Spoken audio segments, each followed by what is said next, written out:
स्वागत छ हाम्रो युट्युब च्यानल ज्ञान चौतारीमा। र यो भन्दा प्रिभियस भिडियोमा चाहिँ हामीले एक्सेलको इन्ट्रोडक्सनको बारेमा केही कुराहरू सिकेका थियौं र आज हामी एक्सेलको ट्याबहरुको बारेमा चाहिँ डिस्कस गर्ने छौं र स्टार्ट गरौं।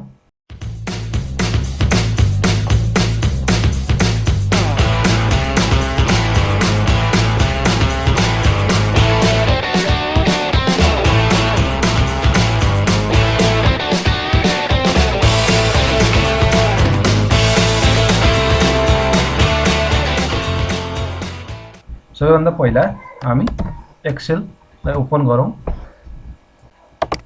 र एक्सेललाई ओपन गरिसकेपछि हाम्रो चाहिँ ट्याबहरु छन्। Home tab, insert, page layout, formula, data, review गरी हामी सिक्वेन्सली होम ट्याबबाट स्टार्ट गर्छौं र होम ट्याबमा चाहिँ हाम्रो फर्स्ट ग्रुप छ क्लिपबोर्ड भन्ने। क्लिपबोर्ड भन्ने भित्र हामीले डिस्कस गर्ने छौं। जस्तै मैले एउटा सेलमा बसेर केही टेक्स्टहरु लेख्छु। म चाहिँ ल यसलाई चाहिँ मर्ज गरेर चाहिँ टेक्स्टहरु लेख्छु। ज्ञान चौतारी भनेर मैले लेखे र यसलाई चाहिँ मैले अनि यसलाई चाहिँ सर्टिङ फर्मेटिङ पनि गरिदिन्छु। मैले के कलर दिदिए यसको red, font colour red, bold गर्दियौ अनि यसको चाहिँ फन्ट फ्यामिली पनि चेन्ज गर्दियौ र यसको मैले फन्ट साइज पनि इन्क्रिज गर्दिए। यसै चाहिँ हामीले के गर्यौ, चेन्ज गर्यौ। चेन्ज गरिसकेपछि हामीले यसलाई चाहिँ कपी गर्नु पर्यो। योलाई कपी गर्नु पर्यो भने चाहिँ हामीले क्लिपबोर्डको युज गर्छौं। कपी गर्न लागि कपी भन्ने यहाँ हाम्रो आइकन रहेको छ। यसमा क्लिक गर्यो भने के हुन्छ, कपी हुन्छ। यहाँ हामीले कन्ट्रोल सी चाहिँ प्रेस गर्न पाउँछौं। कन्ट्रोल सी गर्न र यहाँ गएर कपी गर्नु एउटै कुरा हो। यो गरिसकेपछि हामीले कुन ठाउँमा कुन लोकेसनमा चाहिँ हामीले योलाई चाहिँ यो कन्टेन्टलाई डुप्लिकेट गर्ने हो। कपी भनेको चाहिँ डुप्लिकेट गर्ने हो। कुन ठाउँमा गएर चाहिँ यसलाई पेस्ट गर्ने भन्ने कुरा चाहिँ यहाँ पेस्ट भन्ने छ। यतिकै क्लिक गरिदिने या कन्ट्रोलसँग भी प्रेस गर्यो भने के हुन्छ, पेस्ट हुन्छ।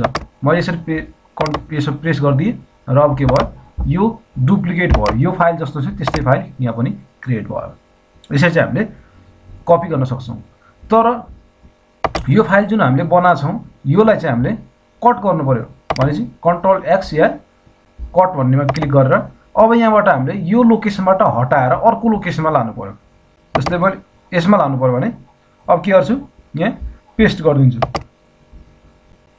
पुरानो लोकेसनबाट चाहिँ हटेर जान्छ र नयाँ लोकेसनमा चाहिँ एड हुन्छ। त्यसलाई हामीले कट एन्ड पेस्ट भन्छौं। कपी र पेस्ट भनेको चाहिँ डुप्लिकेट गर्छ। फाइल नम्बर अफ फाइल्सहरु चाहिँ जतिचोटि हामीले पेस्ट गर्छौं त्यति टाइम चाहिँ त्यसले कपी गर्छ, डुप्लिकेट गर्छ। यो त भयो हाम्रो कपी र पेस्टको कुरा।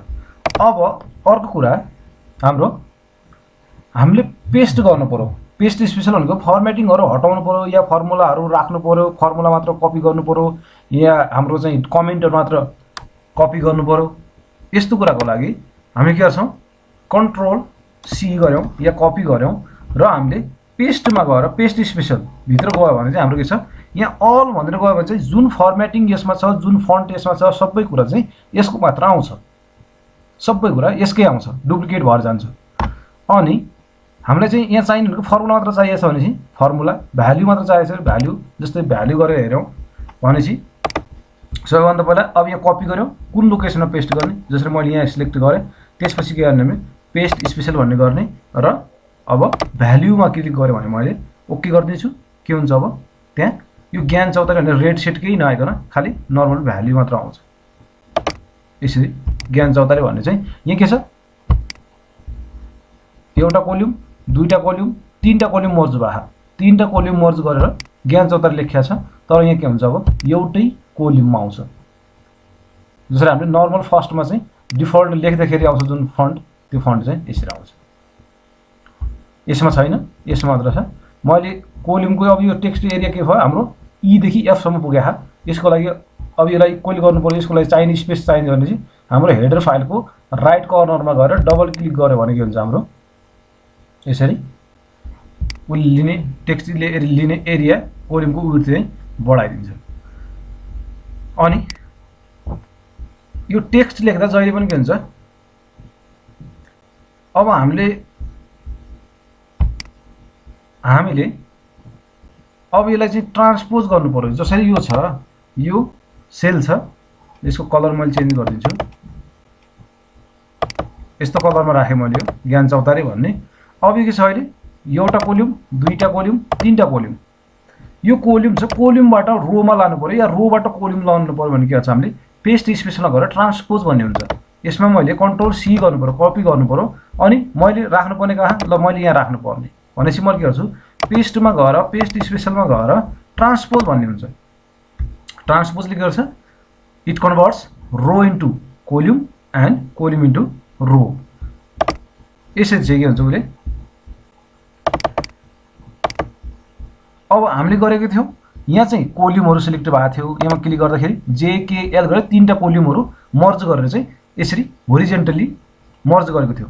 अब यसले के गर्यो, तीनटा रोहरू यहाँ एक्टिभ भएको रोहरू, कोल्युम एउटा मात्र छ, अनि रोहरू चाहिँ 9, 10, 11 तीनटा रोहरू चाहिँ उसले अकुपाई गरेर चाहिँ मर्ज गरेको। यसरी चाहिँ हामीले अब यो चाहिँ जसरी यो कोल्युममा छ, सरी यो चाहिँ के छ, रोमा छ, यो रोलाई चाहिँ कन्ट्रोल सी गरेर मैले चाहिँ पेस्ट स्पेसल कहाँ गर्ने, ल यसमा गर्नुपर्ने भने चाहिँ अब के गर्छ उसले, यसरी चाहिँ यो सेपमा आउँछ। अब जुन चाहिँ कोल्युमहरू मर्ज गर्छ, पेस्ट स्पेसलमा गएर के गर्ने, ट्रान्सपोज गरिदियो भने हाम्रो यसरी चाहिँ ज्ञान चौतारी भन्ने चाहिँ पुरानो जस्तै नै आयो। हाम्रो चाहिँ के हुन्छ, तीनटा कोल्युम चाहिँ उसले मर्ज गरेर चाहिँ आफ्नो स्पेस अकुपाई गर्यो। यसरी हामीले क्लिपबोर्डभित्रको चाहिँ कपी कट अनि पेस्टहरू युज गर्न सक्छौँ। अब फर्मेट पेन्टरमा चाहिँ हामीले नर्मली यसको जसरी ज्ञान चौतारी भन्नेमा बसेको छ भनेपछि मैले अब के गर्छु, फर्मेट पेन्टमा क्लिक गर्छु र यसको के हुन्छ, फर्मेट कपी भइसक्यो, यहाँ ब्रस जस्तो देखिन सकिन्छ। र हामीले कुनमा गर्नुपर्ने, त्योमा गएर त्यो सेलमा गएर चाहिँ हामीले के गर्नु पर्यो, क्लिक गरिदियो भने के हुन्छ, त्यो चाहिँ सेम फर्मेटमा आउँछ। जसरी यसरी चाहिँ हाम्रो यसको जस्तै फर्मेट के भयो, यसो पनि आयो। त्यो भनेको चाहिँ फर्मेट पेन्टको अर्काको जुन फर्मेट अलरेडी डिफाइन गरेको फर्मेट छ, त्यो फर्मेटलाई चाहिँ अर्कोमा पनि सेम टु सेम त्यही कपी गर्नु पर्यो भने चाहिँ हामीले गर्छौँ फर्मेट पेन्टर भन्ने युज गर्छौँ, जुन हामीले एमएस वर्डमा पनि युज गरेका थियौँ। र अर्को छ फन्ट। फन्ट भन्ने ग्रुप छ र यो फन्ट भन्ने ग्रुप चाहिँ हामी नेक्स्ट भिडियोमा डिस्कस गर्नेछौँ कसरी युज गरिन्छ भनेर। र आजको यो भिडियोमा यति नै। र हाम्रो युट्युब च्यानलमा नयाँ हुनुहुन्छ भने हाम्रो युट्युब च्यानललाई सब्सक्राइब र छेउमै रहेको बेल आइकनलाई पनि प्रेस गरिदिनु होला, जसले गर्दा हामीले अपडेट गरेको भिडियोहरूको चाहिँ नोटिफिकेसन तपाईहरु समक्ष पुग्नेछ र इजिली चाहिँ एक्सेस गर्न सक्नुहुनेछ। धन्यवाद।